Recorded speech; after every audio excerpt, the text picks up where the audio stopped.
Hey, thanks for listening to Close Calls. Just a heads up, we're going to talk about some dark subject matter, including death, and we're going to joke around about it. Our intention is never to trigger or offend anyone. It's just to use humor to navigate these subjects. If that's how you cope too, keep listening.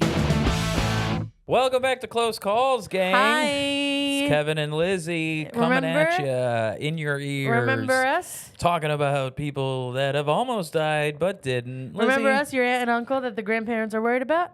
Your aunt, the aunt and uncle that the grandparents are worried about? Yeah, because that would be our parents. Yes.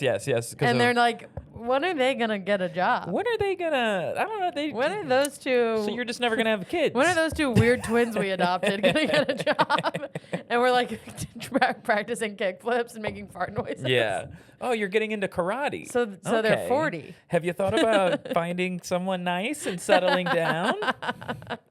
God, I can't wait to be a fucking sick aunt. You had a close call, a pretty close call, but you didn't die. You had a close call, a pretty close call. We're gonna talk about it, laugh and cry about it. Isn't that life though? A pretty close call, a close call. Dude, there's so many. Let's just look at this guy. Yeah. Look at this. Okay, team. New shrimp dog just dropped. This is Claire. New shrimp dog. New shrimp dog just dropped. Oh my God. And this one looks like her arms are stuck in her shirt.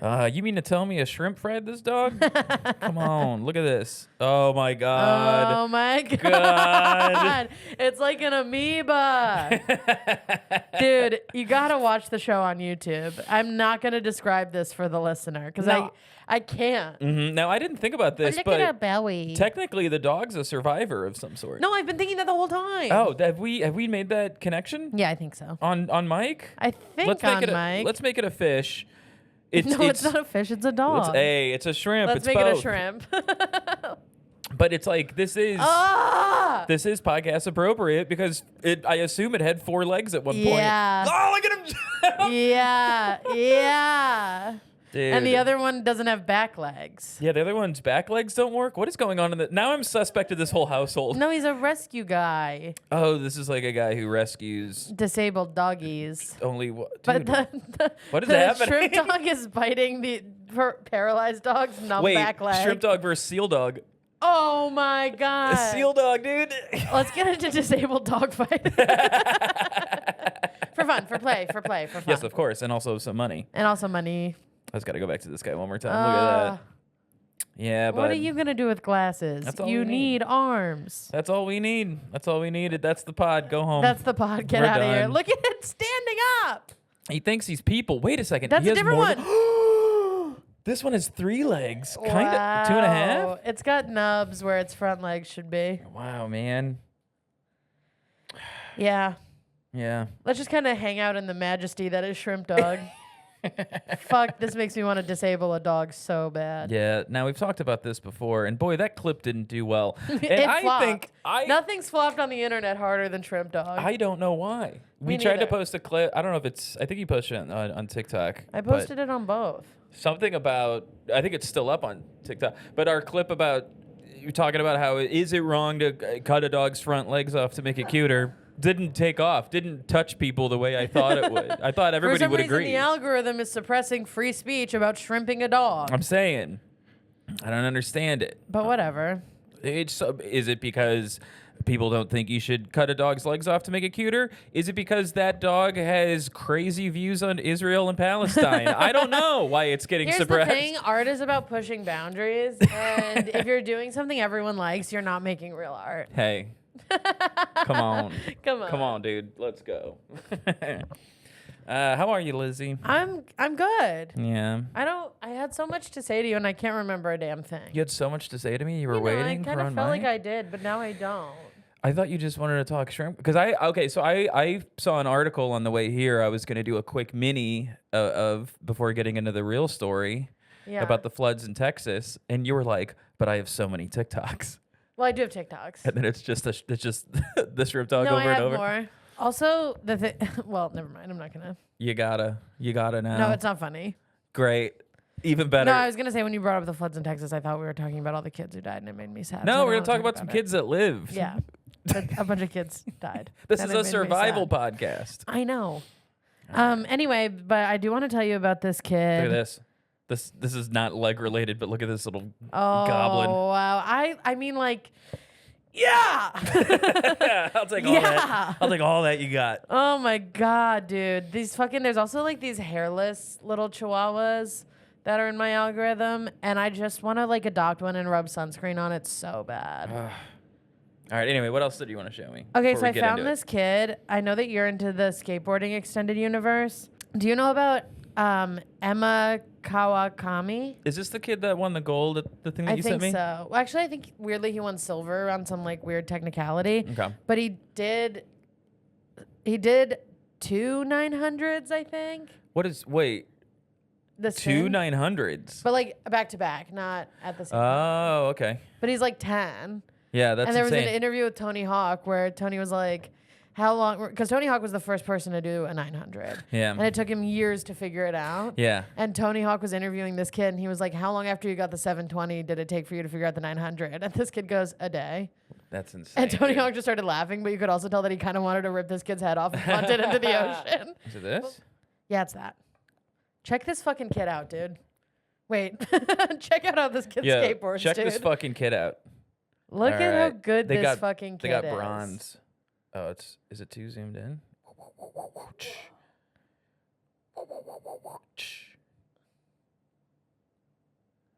You know, I think it's the low center of gravity has to help. Yeah, well, they were saying that like one of the reasons he got bronze is because he doesn't weigh enough to get enough speed going down the thing. So he has to do these like Whoa! yeah. So he has to take these ones where he Whoa, doesn't he do just a did trick. 2 straight up back to back. I think if I zoom out. Okay, here we go. 2 back-to-back 900s. This kid is What like the fuck? an absolute prodigy, dude. It's crazy. Imagine doing that and getting bronze. I know. All the adults being like, well, you're still a kid. Well, so. you're still a kid. And you had to take breaks to gain more speed because you weigh 90 pounds. So, isn't that fucking crazy? I just thought you'd appreciate that as like a skateboard guy. If I can nerd out a little bit. Yeah, that's what I was hoping would happen. They remade Tony Hawk's Pro Skater.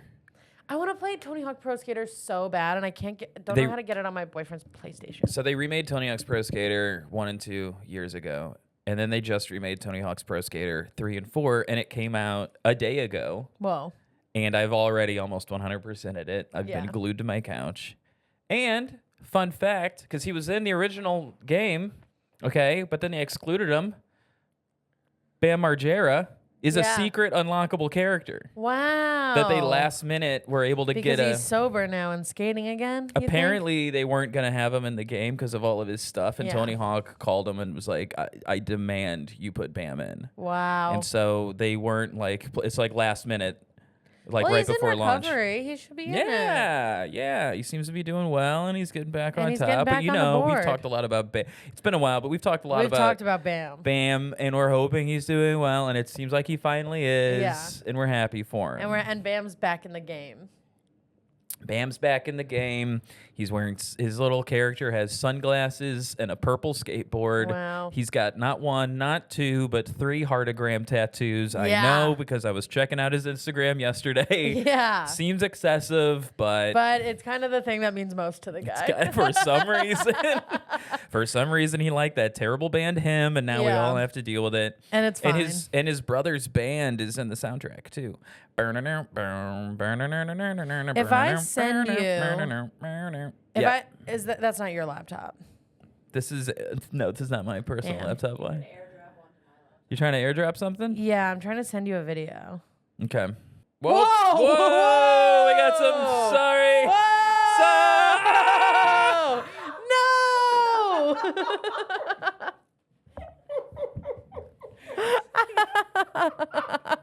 I'm so sorry. I didn't even think about. You know, there's a hidden folder for that. You know. Okay, so for the listener, Whoa. So sorry. we just opened. Well, then they don't exist anymore, so no harm. Oh my god. Okay, so we Did just. you, by the way, did anybody see that I just did this? Can I get points? Yeah. Because dear Lord. So I airdropped Kevin a video, and when he clicked on it, it took us to Andrea's photos on her computer. And when I tell you, it was all tits. It's all tits. It was 100% her tits. Um. So there's probably another way we could watch it. Kevin, I'm sorry what you went through. Don't tell your girlfriend. That's fine. We've all seen boobs before. It could have been so much worse. Could have been so much worse. It also was your old tits, which I would argue are dead. So it's not like seeing your tits, because your tits are different. It's kind of like seeing someone else's tits. So No, what if I can't look I Andrea in the messaged eyes right now? It's okay. Okay. We What's watch this the video? back, and instead of Kevin covering the screen, you see his eyeballs fall out of his head like a cartoon. Auga! His hat flies up off his head. Broke that shark's ankles. Check this shit out. Yo! Yeah! Dude, this stingray's a survivor. That's incredible. Did you see that? Could you imagine it? Wait, I gotta hear. He what can is this? fly. Can you imagine seeing Being that chased in real by a life? shark. Woo! Yeah, that's the appropriate response. Holy shit! Holy shit! That was on ESPN. That's incredible. This reminds me of that video that I posted on the Close Calls Instagram a couple weeks ago, and you're Yeah. like, "Is that guy dead?" That was scary. You That was posted a video crazy. of a guy in a shark tank, and the shark got in, and then there was just a ton of blood in the water. And I was like, hey, you can't post videos of dead people. And then you were like, no, watch the whole thing. All right, let's get into it. Let's get into it. So what do you think about the current event thing? I was going to mention this as a quickie. Well, it just like really bums me out, but yeah. Okay, well, there are these terrible floods happening in Texas. I think they spread to like New Mexico or Yeah. something. Yeah. And of course, a lot of damage and lives lost, and it's terrible, of course. But I saw this article, this USA Today article, on the way here. It's published today, and I thought I'd share because it's like a nice little survival thing and a change of pace from all the terrible stuff we've been reading about. After a sun-filled day at Camp La Junta, 11-year-old Bo Brown was roused awake by a counselor on July 4th and led outside into the early morning darkness. From the doorway, Bo could see floodwaters beginning to engulf cabins closer to the Guadalupe River, which would be imagine being 11 and seeing just cabins just eaten up by river water, where the younger boy slept. With a group of other campers, he reached a high point on a nearby hillside and watched as counselors rushed into the raging floodwaters. The torrent of water blew out the walls of at least one cabin and forced counselors to move children into the rafters above their bunk beds. So it's like an A-frame thing, and they're up in the rafters. When the water slowed, counselors formed a line and pulled some of the boys to safety. Several counselors slung children over their shoulders and swam them to higher ground. Within a few hours, this is the crazy part, each of the nearly 400 children and counselors at the all-boys camp were determined safe and accounted for.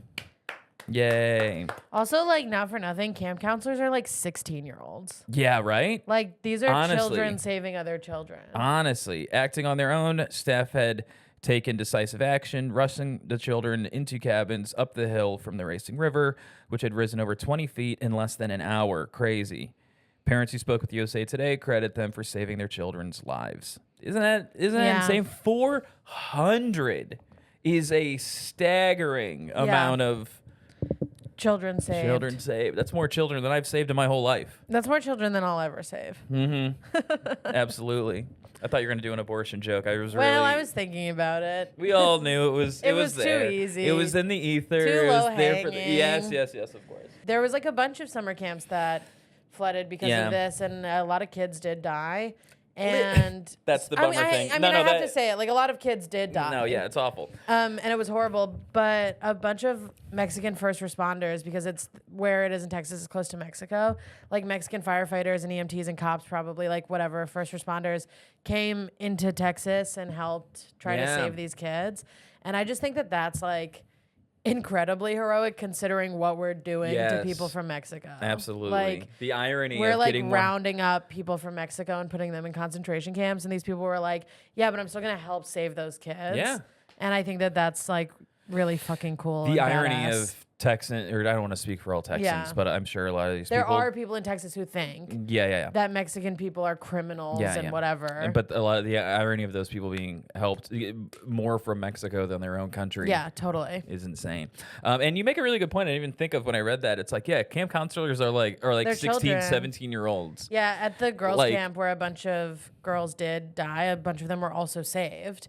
And they were saved by other 16 to 19-year-old girls who were running into flood waters to get kids out. Wow, man. That's fucking awesome, dude. I don't know. That it's really cool that these teenagers were able to be I'm responsible for this. Because when I was a teenager, I would have been fucking running for the hills. Yeah. You know, I would have been fuck them kids. They're annoying anyway. I haven't developed empathy yet. That's what I'm saying. The fact that they were even paying attention instead of just getting high in a boat. Totally. And making out. Up. Yeah, just making out like they are. I've seen slasher films. I know what kids at camp do. I went to camp. What kind? Did you go to horse camp? You bet your white ass I went to horse camp. Yeah, you went to horse camp, dude. It was so fun. Yeah, you got to ride horses, feed horses, pet horses. And then I got to work there, so I got to spend the summer there hanging out with horses. And we would break into the horse stalls and pastures at night and hang out with the horses at night. I think we've talked about this before. How do you feel about hobby horse? I think it's fucking sick, dude. Oh, really? Yeah, whatever. Who cares? Be weird, have fun. I thought you'd be a purist. No, I mean, I don't think it's the same thing as riding a horse by any means. But the thing about little girls who love horses is they are gonna when I worked at horse summer camp, I worked at the camp I was talking about, but also the barn that I worked at my whole life, during the summer we would do day camp. Yeah. And have kids. I went there when I was a kid. We'd have kids there. It was just when kids are obsessed with horses in the summer, their parents can just drop them off there all day. And we'd be it'd be fun is if you guys clean the stalls. And they're yeah, we'd love to clean the fucking stalls because they love horses.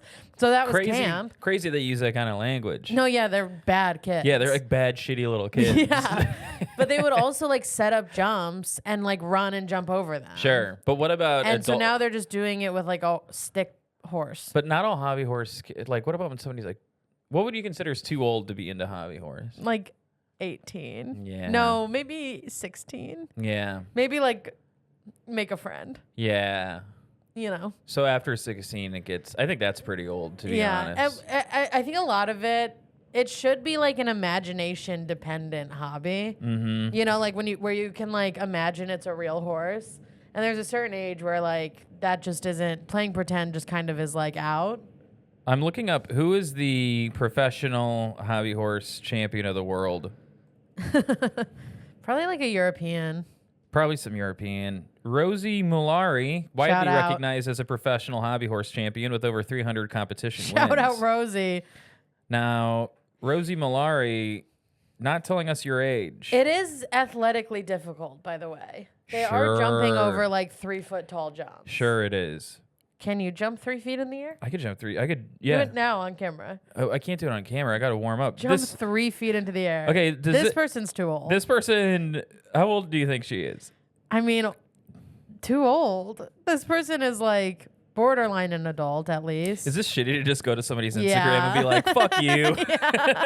And maybe a kid. It looks like she's 19 from Finland. I knew it'd be a European. Yeah. They're up to something over there.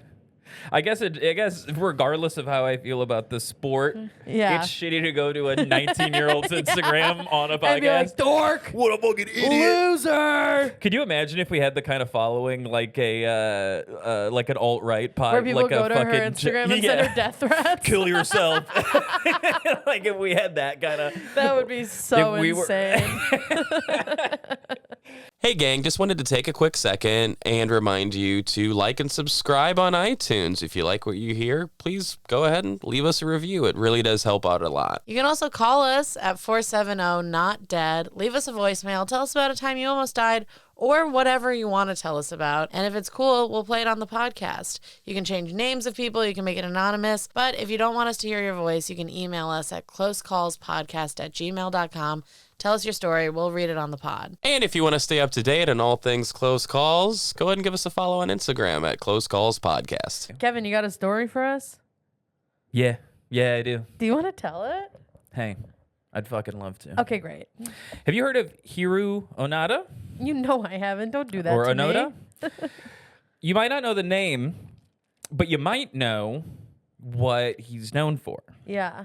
And I'm just gonna straight up just read from the Wikipedia, whatever. Okay. I found some articles, but they were all kind of leaning towards a movie that's been made recently about him and stuff. And I just want to stick to the facts, because we can add our own color. Hiroo Onoda was a Japanese soldier who served. Actually, wait. Let me just tell you what it is. Have you ever heard the story of the guy who was on an island? He was a Japanese soldier who was on an island during World War II. The war ended, and he didn't believe anybody that it had ended. No. And this is real. I thought this was like an urban legend, and then I looked this up recently. It's a real guy. The war ended. He didn't believe any of the news that he heard about the war ending, and he continued staying on this island for another like 20 years. Whoa. Just living in the jungle and terrorizing locals. That's like that one girl who woke up from a coma during COVID, and she was like, "What?"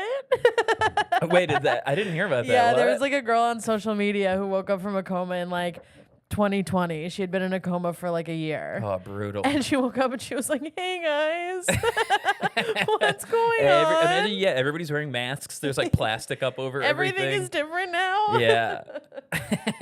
So, let's just get into his life story.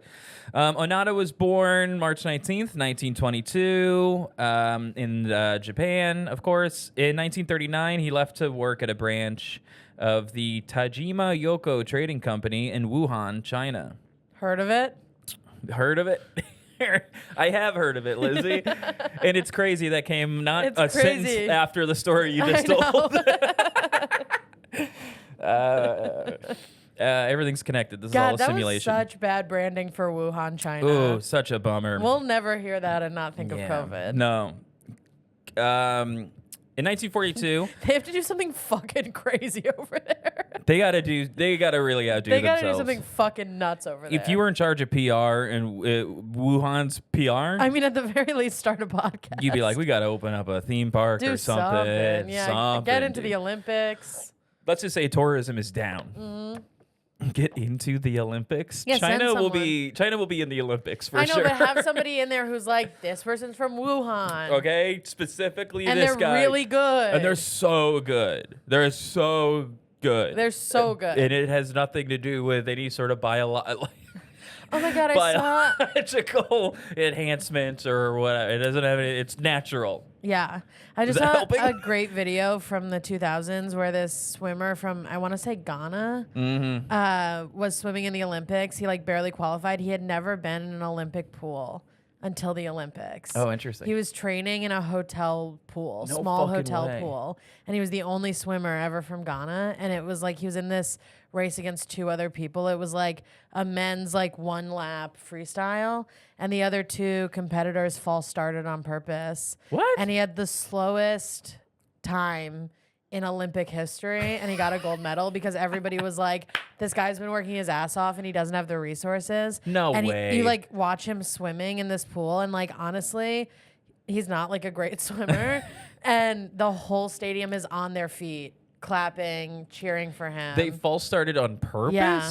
You do not train your whole life to get into the Olympics and then well, throw it. I think that both of these people were like in other events, and this was the only one this guy was in. So, born 1922, worked at the trading company in Wuhan. 42, he was conscripted into the Imperial Japanese Army. The year 42, not his age. Yes, 1942. Onoda trained as an intelligence officer at the Futamata branch of the army, and he was taught guerrilla warfare, which I think is an important thing to underline Now, can here. I be honest? I don't really know what guerrilla warfare is. Oh boy, guerrilla warfare. I'm not a boy. I don't care about World War II. Okay. Well, guerrilla warfare. Okay, so guerrilla warfare is when you're like laying traps and like hiding in trees, Yeah. as opposed to Trench warfare. two armies facing each other, shooting at each other, Yeah. getting closer and closer. So there was I feel like everything kind of is more like guerrilla warfare now than. Okay, so one of the things when people talk about the Vietnam War, Yeah. about like why it was so bad, like why we lost. the Vietnamese were experts in guerrilla warfare. And so you're a American soldier, shouldn't be there in the first place, mind you. Right. And you're and you're wandering through the jungle and you fall in a spike pit. That's guerrilla warfare. Any sort of, does that make sense? Yeah. That's actually, I guess now it's more like bombs, but I'm saying it's not like two lines of men running towards each other. So as it was described to me, like in high school, I heard that the reason we Americans won the war against the British to have this country was because we did guerrilla war. We were like outnumbered, outgunned. But that was back when those no good redcoats would stand in a line and there's like a little drummer and they're just walking towards you. Yeah. And so we were like, all right, well, let's lay traps. They were like, and it's unbecoming to lay a trap. it was honestly, there was apparently. And we were like, our teeth are made of wood. Exactly. So it was Enslaved teeth. it was like not very. Sorry. It's not very gentlemanly. Yeah. Guerrilla warfare. It's a form of unconventional warfare, which small groups of irregular military, such as rebels, partisans, paramilitary personnel, or armed civilians, which may include recruited children, use ambushes, sabotage, terrorism, raids, petty warfare, or hit-and-run tactics. Huh? Yeah. I think I've become the friend that's too woke. Oh, okay, go on. Everything's bumming me out. You're like, children. And I'm like, oh my God, child warlords. It's happening everywhere. It's you gotta pick your out. Right. You gotta have selective outrage. I know. I have my period. You gotta pick whatever your thing is that you're upset about in that moment. I mean? I have my period, so everything is like really bumming me out. Yeah. In like a way it normally wouldn't. Yeah, everything is like I'm like on the verge of crying at any idea of. But think of the children. And I don't even like kids. Yeah. Like famously, I dislike them. I don't know. Not when you're on your period. Your body's telling you love children. Actually, it's kind of the whole Which is goal. weird because it's getting rid of one. But it's priming. It's just absolutely spitting one out. It's priming itself.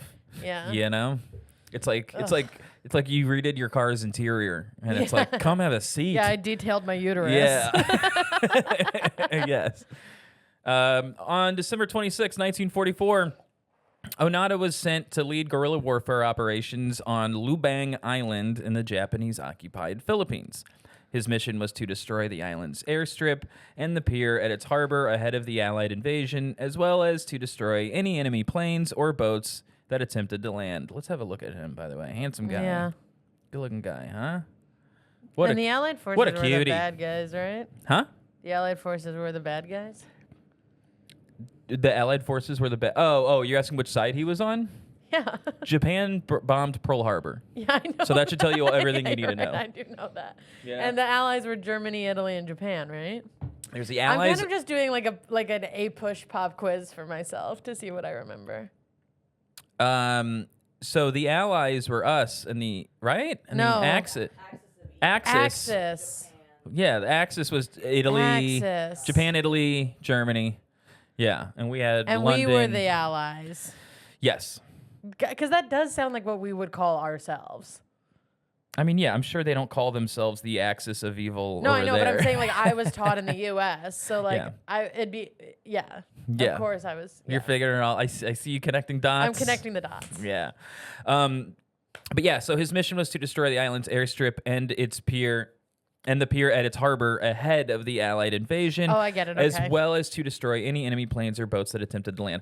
His orders explicitly stated that under no circumstances was he to surrender or take his own life. Wow. Which is something I heard is like why we wound up. I don't know if this is true. A teacher told me, again, high school, trying to remember and who stuff. can trust teachers? A teacher told us that like the reason we wound up dropping the atom bomb is because like Japanese like don't have a word for surrender. It would, like, you know what I mean, like they just will not. And so it's like you cannot surrender, so you need to die in the line of fire or take your own life. And he was told, do not take your own life. Even you got to stick to the mission, and he took it very seriously, as we're about to learn. So by the way, if I was ever drafted into a war, day one, take my own life. Take my own life. Day one, absolutely take my damn life. You're going to go total Full Metal Jacket. And, I mean, like, if I have so many ideas about how to dodge a draft, and if none of them worked, taking the damn life. Did you ever watch MASH as a kid? Not really. Oh, man.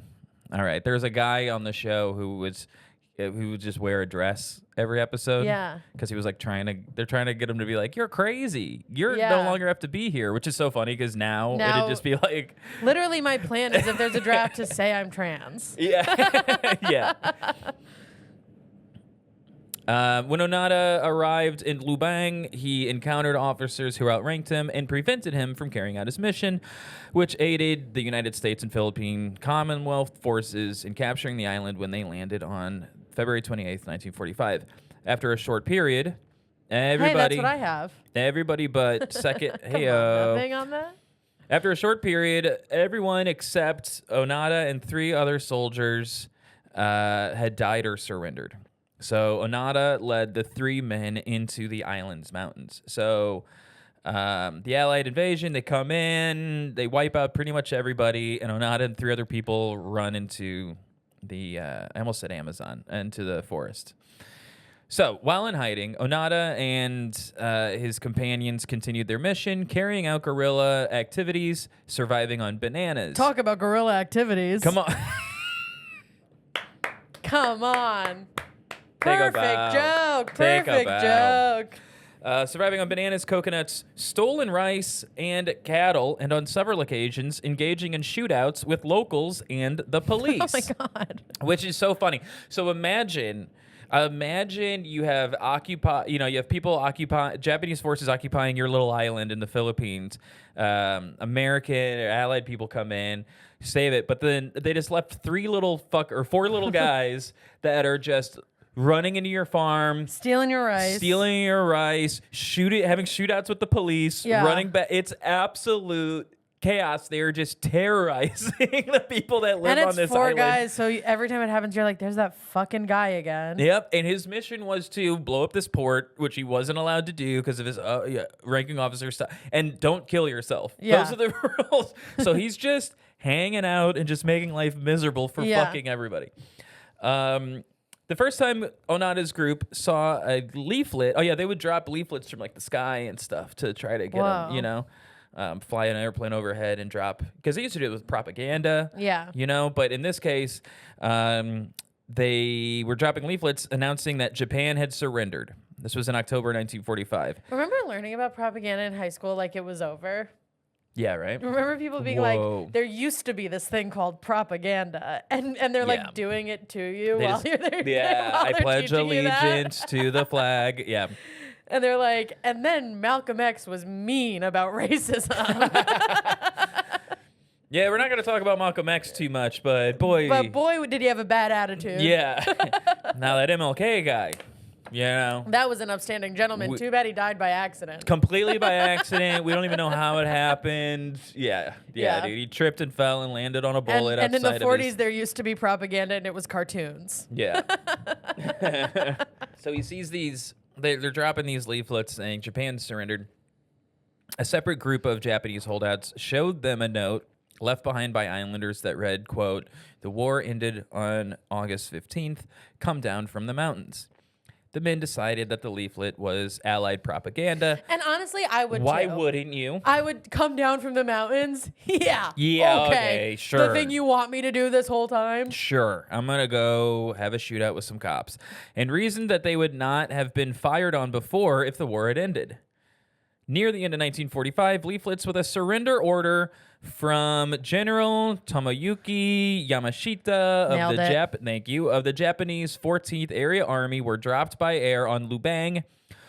Onoda's group studied them to determine whether they were genuine, and again decided they were not. Yeah. So they've gotten orders because nobody knows exactly where they are. The war is over. Hey, this is from your general. This is from your general saying, hey, he wants you to stop it. Yeah. Nah, fuck that. But isn't that what you would say if you were the other general? I'm saying. So I kind of get it, but also this man is so dedicated to the cause. Yeah. Even though he's on the wrong side of the for sure, the wrong side of history. But I respect his grit. Yeah. You know? Well, yeah, I guess. Dude, if I could apply this level of commitment to anything in my life, I mean, I'd be fine. We'd have an agent. we'd have a fucking agent. That's for sure. We'd be able to pump out these podcasts more frequently. I know that. I'll never surrender my podcast or kill myself. And I'm saying that into the camera. You know, when people Are you saying that because in case you mysteriously die? You know when people go into psychosis on TikTok and they make a video that's like I'll never kill myself. Yeah. And you're like, well, nobody's trying to kill It's always them like filming the sky, being like, look at this cloud. Yeah. And it's like, see, it's the same cloud as yesterday. And you're like, and by the way, I'd never kill myself. And you're like, totally. For sure. That's so funny. We're both getting people having psychotic breaks on our TikTok.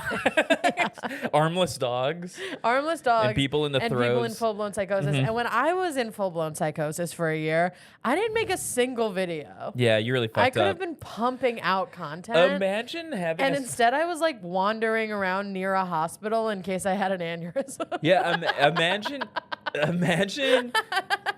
imagine having a full-on psychotic break and still being worried about your follower count. I know. Well, you have brand deals. It's crazy. Again. And don't get me started on religious psychosis. A lot of people are in that right now. Anyway. Go ahead. No, I mean, there's so many people in this fucking country that are making videos. There are people in like Congress. Yeah. And that guy Peter Thiel, by the way, he's in full-blown religious psychosis. And he's like on the internet being like, the word nature isn't in the Old Testament. And it's like, well, neither is AI, you freak. Is Peter Thiel the Palantir guy? Yeah. Yeah, I don't think the human species is that important. Yeah. Let's trust him. Let's like upload our brains to computers and yeah. Dude, what a... It's psychosis. That man is in psychosis, but he has a lot of money. So everybody's like, yeah, totally. Whatever you say, Peter. All right. Moving on. I really am becoming the friend that's too woke. I'm sorry, but I'm on the internet reading all day. But speaking of psychosis, really quickly, I didn't know until this year that I was in psychosis for a year, like 8 years ago. And I was talking about that time in my life to my therapist, and he referred to it as the year I was in active psychosis. And I was like, wait, what's up? Wait, what? And then he was like, yeah, you told me about the year you were in psychosis. And I was like, no, I was just like smoking too much weed and having a hard time. And he was like, you thought there was people living in the walls. I was like, yeah. Well, yeah, because they're right. Dude, I was... I almost was like, yeah, because I heard them. And then I had to be like, you're right. That is by definition psychosis. Dude, I was writing bits about like Musk and Trump and blah, blah, blah. But then I was getting paranoid that it was on Google Docs. And I was like, oh, should I... Yeah. What can I find? Something that's not going to be a part of a cloud. I was turning off my phone to talk about certain topics. Yeah, dude. Yeah. Fun stuff. So... one of the members separated from the group in September, and after 6 months on his own, surrendered to Philippine forces in March. The others considered this a desertion and a betrayal, and became even more cautious. They're so... Psychosis. War really brainwashes you. In February 1952... Hot take from Liz. Yeah, thank you so much. 1952, remember the war...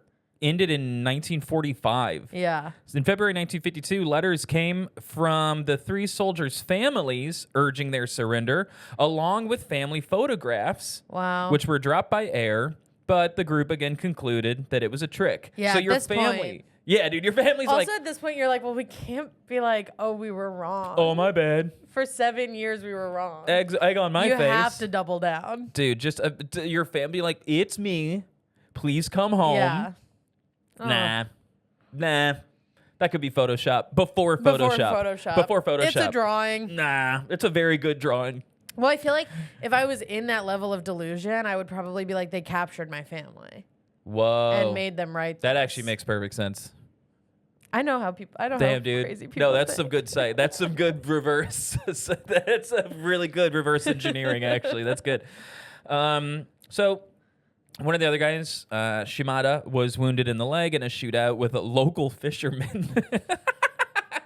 Just the local fisherman being like, oh my God, fuck off. Right.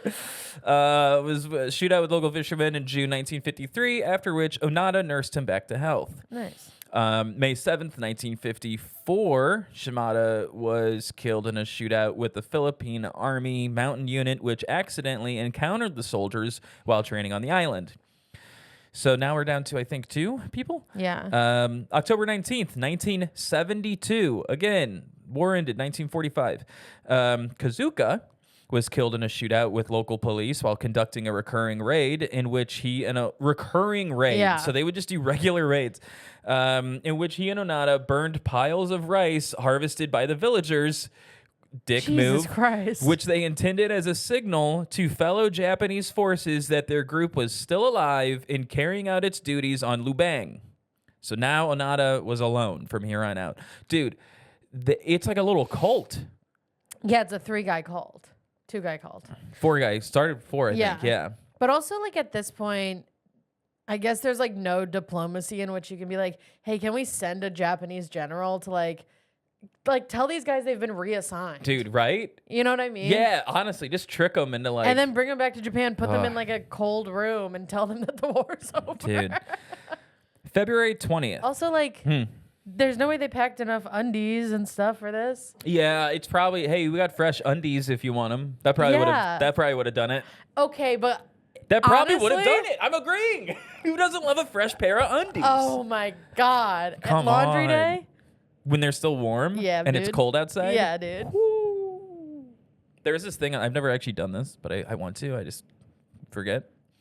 But there's like a Simpsons thing where Bart mentioned that something he loves that his mom does is in the winter, she'll microwave his underwear. Aww. And I actually think that's a great idea. I would set my house on fire. Every time I put something in the microwave, I go, how about 9 minutes? How about probably 9 minutes? And then I just melt a bowl. Can I ask you something? Yeah. Whenever you read the instructions to microwave something and it says high, no idea. I don't know what that means. I just assume that the microwave is always set to high. Isn't it always high?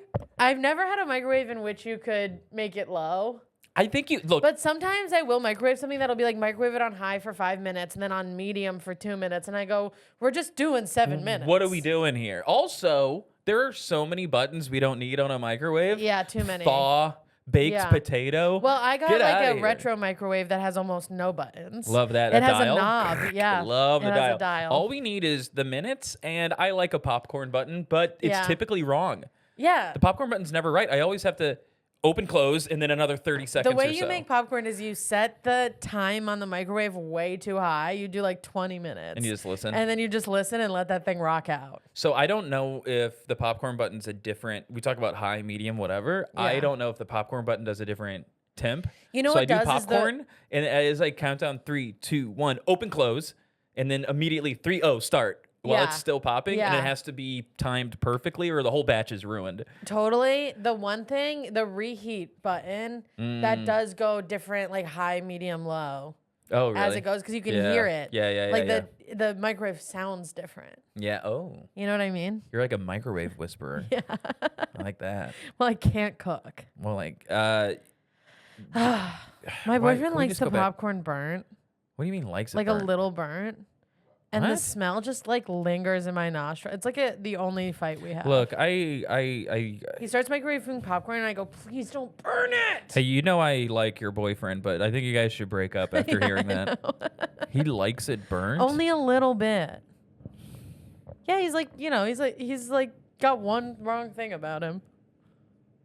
Lizzy, we got to stop recording so we can talk about this. That's a Do problem. you guys think maybe I'm not safe at home?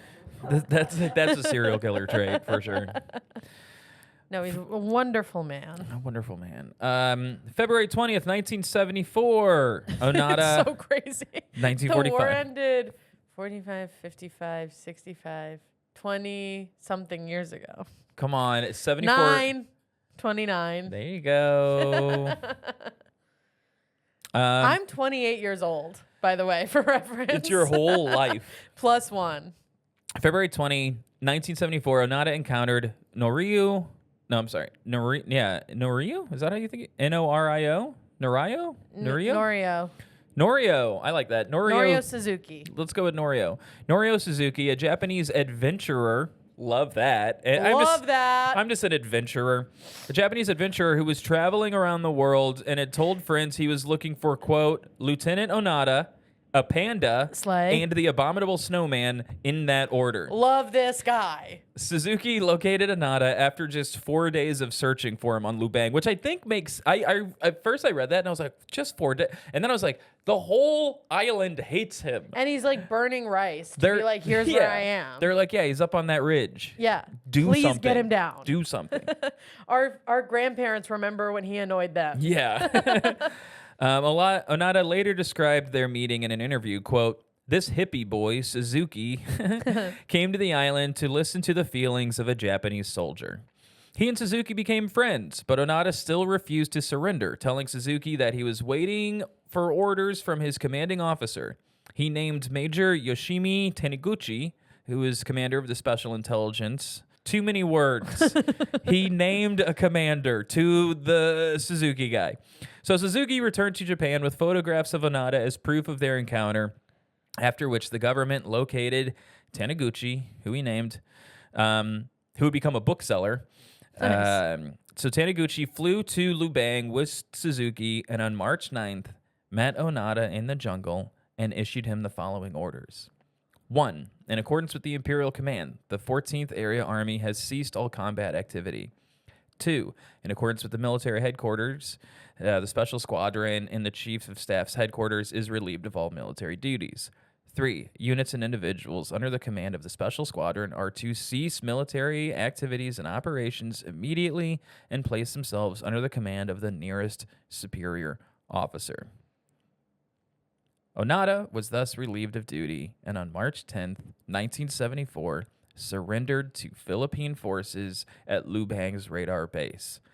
The next day, a formal surrender ceremony was held, which a formal surrender ceremony kind of sounds like a... Is that fun? No way. That seems like a kind of a bummer, right?